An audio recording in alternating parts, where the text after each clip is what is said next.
सभी बड़े भाव के साथ, बड़े ही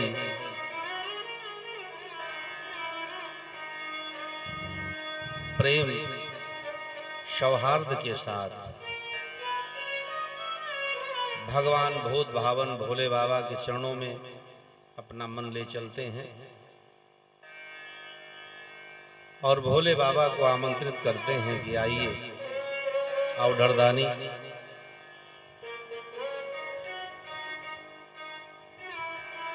आपकी एक ही भक्ति मात्र से सृष्टि का विलय हो जाता है और एक इशारे से सृष्टि का सृजन हो जाता है।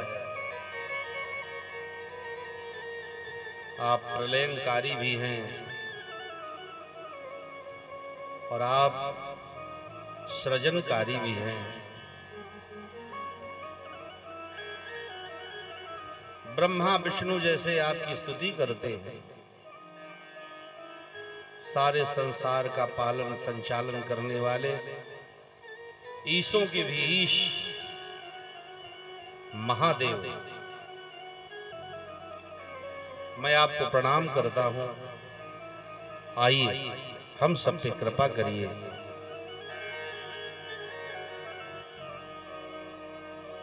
नमामि शुमीशा निर्वाण रूपम विभुं व्यापकं ब्रह्म वेद स्वरूपं। नमामि समीशान निर्वाण रूपं विभुं व्यापकं ब्रह्म वेद स्वरूपं। नमामि सुमीशा निर्वाण रूपं विभुं व्यापकं ब्रह्म वेद स्वरूपं। नमामि समीशान निर्वाण रूपं विभुं व्यापकं ब्रह्म वेद स्वरूपं। निजं निर्गुणं निर्विकल्पं निरीहं निजं निर्गुणं निर्विकल्पं निरीहं चिदाकाशवाकाश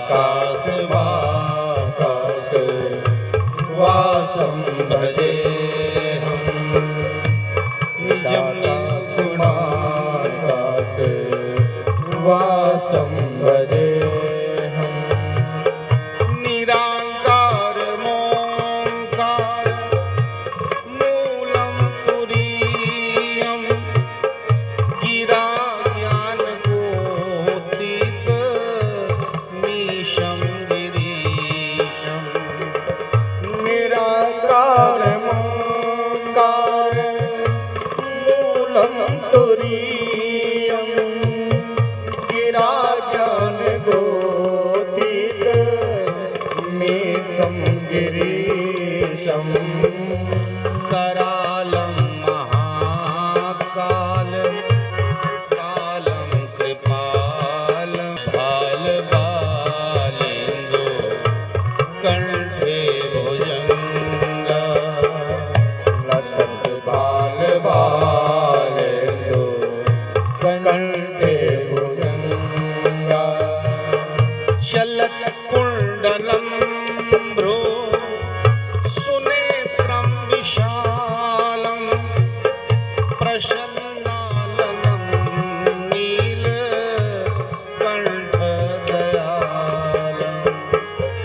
चलत कुंडलं भ्रो सुनेत्रं विशालं प्रसन्नाननं नीलकण्ठं दयालं। मृगाधीश शर्मा परं मुण्डमालं प्रियं शङ्करं सर्वनाथं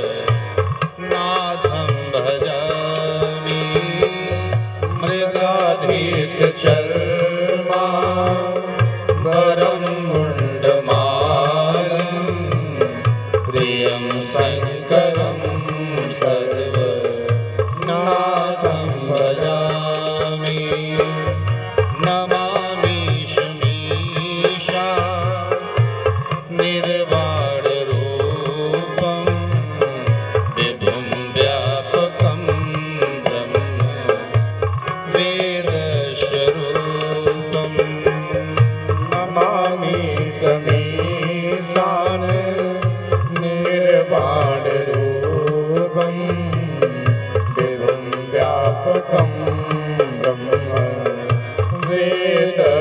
वेदस्वरूपम् प्रचण्डं प्रकृष्टं प्रगल्भं परेशम् अखण्डम् अजं भानो कोटिप्रकाशम् प्रचण्डं प्रकाशं प्रगल्भं परेशम् अखण्डम् अजं भानो कोटिप्रकाशम् त्रयः शूलनिर्मूलनं शूलपाणि त्रयः शूलनिर्मूलनं शूलपाणि भजेऽहं भवानी पतिं भावगम्यमराणा न यावत् उमानाथ पादारविन्दं भजन्ति इह लोके करेवानराणा न तावत् सुखं शान्ति सन्तापनाशं न तावत् सुखं शान्ति सन्तापनाशं प्रसीद प्रभो सर्वभूताधिवासम् प्रसीद प्रभो सर्वभूताधिवासम् नमामि शमीशा निर्वाणरूपं विभुं व्यापकं ब्रह्म वेदस्वरूपम् नमामि समीशान निर्वाणरूपं विभुं व्यापकं ब्रह्म वेदस्वरूपम् न जानामि योगं जपं नैव पूजा न तोऽहं सदा सर्वदा सम्भोक्तव्यम् न जानामि योगं जपं नैव पूजा न तोऽहं सदा सर्वदा सम्बुद्धव्यम् जरा जन्म दुःखो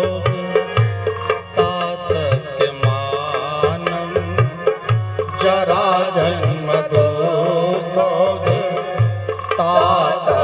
तातव्यमानम् प्रभो पाहि आपन्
प्रसीदतु।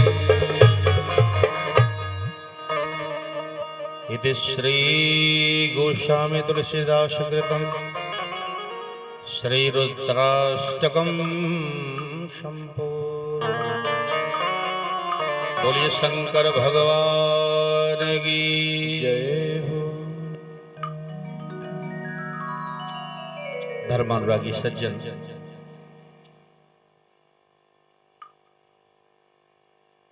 कथा के 5 स्थान होते हैं।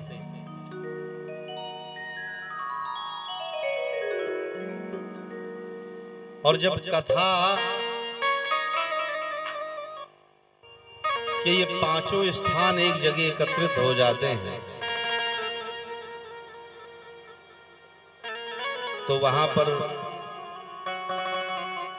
कथा से हमें 9 चीजें मिलती हैं। कथा के 5 स्थान हैं, स्थान, मान, भान, गान और कान।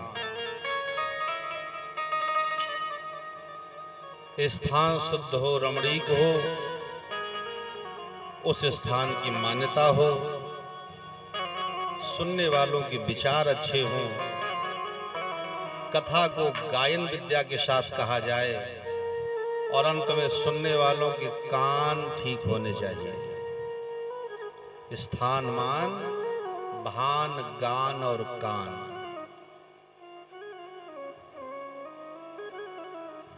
और जब ये 5 शुद्ध होते हैं वहां पर कथा से 9 चीजें मिलती हैं।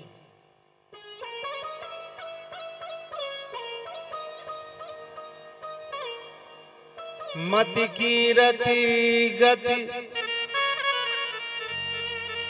भूति भलाई।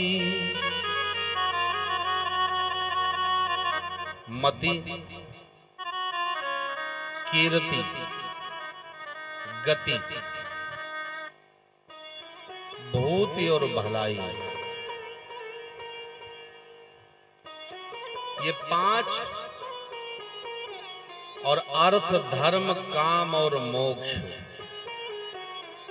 ये 4 मिला दो तो 9 हो गए।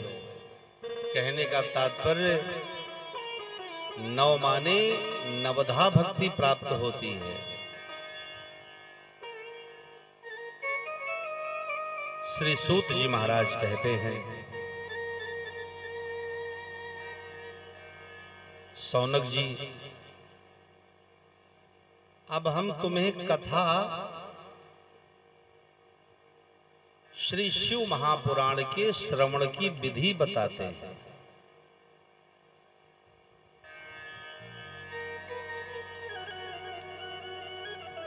सूत जी ने जब ऐसा कहा तो महाराज सौनक जी बड़े प्रसन्न हो गए।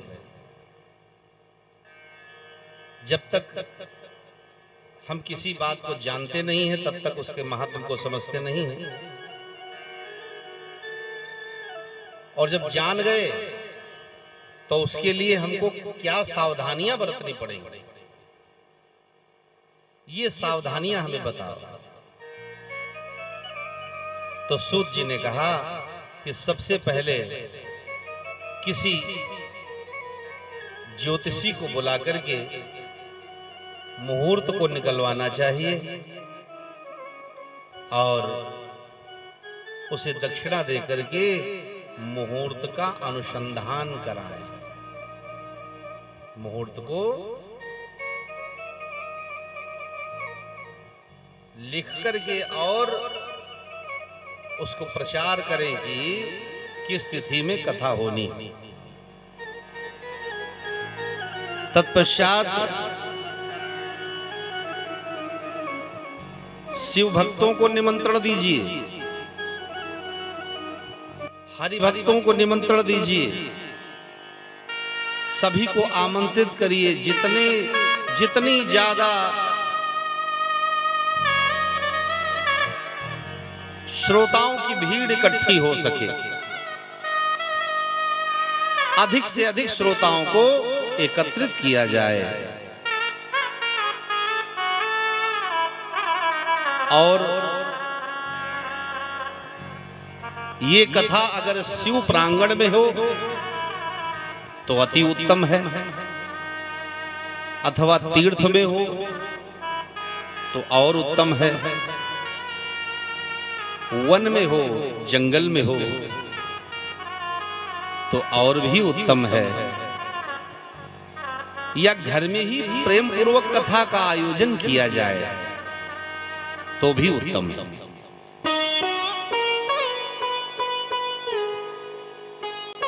शिव जी की कथा कहने वाले वक्ता के लिए उत्तम आसन, दिव्य आसन का निर्माण करें। और लिखा है, भागवत जी में भी लिखा है, विवाहे यादृशम चित्तम तादृशम कार्यमेव हि, विवाहे यादृशम वित्तम। कहने का तात्पर्य, विवाह में जैसा धन लगता है वैसा ही धन खर्च करें। किंतु यहां पर यह बात भी नहीं है कि कोई धन ही लगा दे, मन न लगाए। अब धन तो खर्च कर दिया लेकिन मन नहीं लगा पाए तो यह भी बात ठीक नहीं है। हमने देखा है कुछ लोग बहुत धनवान हैं, पैसे वाले हैं, और जब गुरुजी आए तो गुरुजी की सेवा में नौकरों को लगा दिया, और गुरुजी की सेवा में नौकर चाकरों को लगा दिया। नौकर चाकर गुरुजी की सेवा कर रहे हैं, लेकिन जब आशीर्वाद लेना हुआ तो खुद पहुंच गए। विचार करो भाई, जो सेवा करेगा उसे आशीर्वाद मिलेगा कि जो सेवा करवाएगा उसे आशीर्वाद मिलेगा। आपने धन के मद में गुरुजी की सेवा नौकर चाकरों से करवा रहे हैं।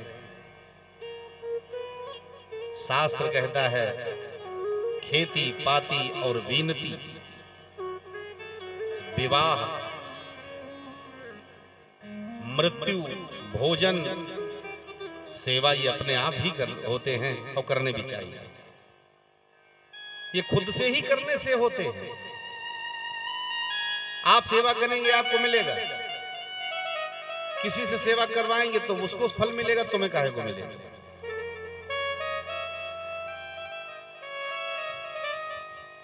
इसलिए शिवपुराण में कहा है कि विवाह में जैसा धन लगे तो लगावें, लेकिन विवाह में जैसा मन लगाते हैं वैसा लगावें। अब बच्चे की शादी में जब कोई महोत्सव होता है तो थिरक करके नाचते हैं, ढोल बजाते हैं और खूब उत्सव होता है, खूब आनंद होता है। किंतु ऐसे ही जब कथा में हमारे भोले बाबा का प्रसंग हो, गणेश जी का जन्म हो, इस प्रकार के जब उत्सव हो तो उसी प्रकार का मन लगना चाहिए जैसे हमने अपने बेटे की विवाह में लगाया था। उसी प्रकार से हमें उत्साह होना चाहिए, उसी प्रकार से मुझे उल्लास होना चाहिए। वही मेरा मन उतना ही उत्साहित होकर के प्रभु की कथा में लगना चाहिए। और जो कथा कहने वाला है व्यास, पुराण वेत्ता ही परम गुरु है। इसलिए व्यासासन समारूढ़ो यदा पौराणिको द्विजः असमाप्तो प्रसंगस्य नमर्षा न कस्यचित्।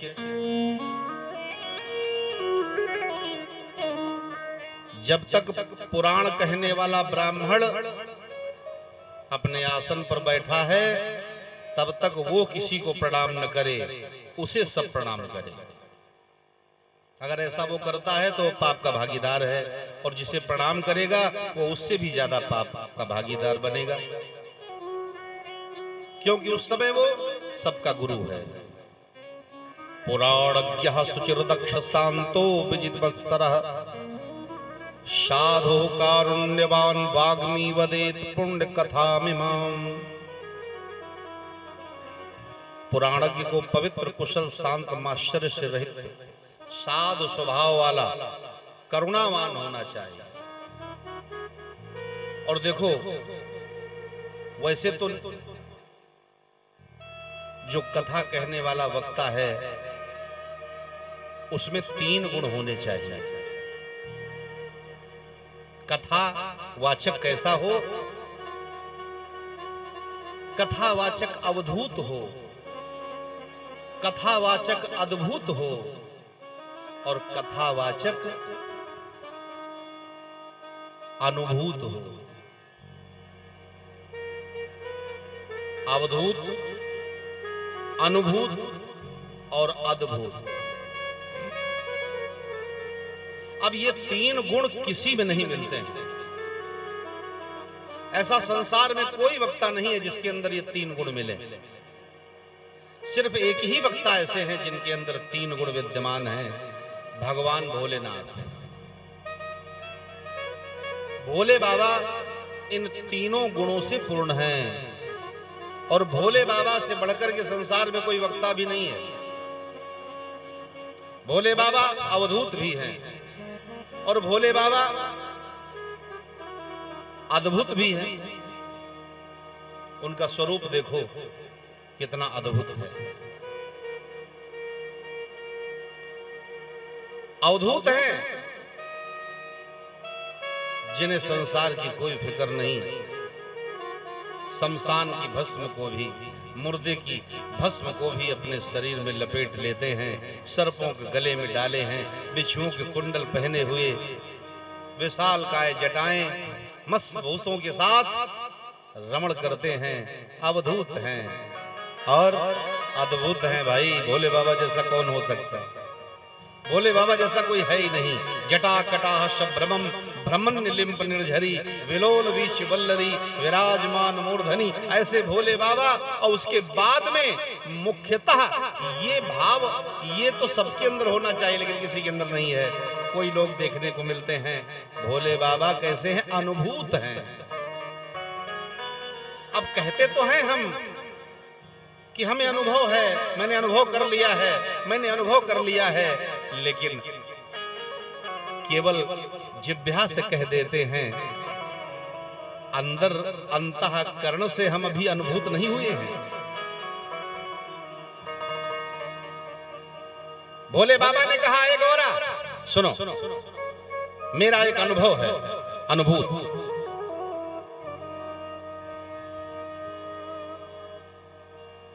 उमा कहूं मैं अनुभव अपना,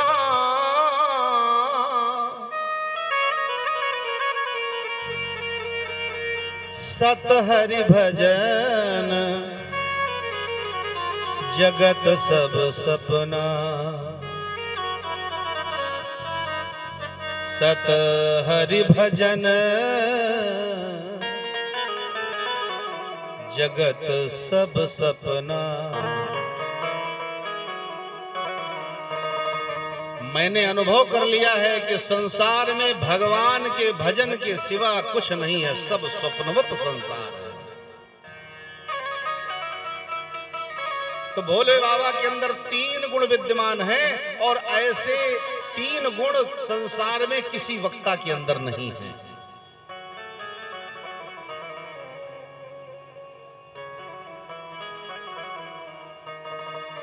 तो जब किसी के अंदर नहीं है, भोले बाबा जैसा कोई नहीं है,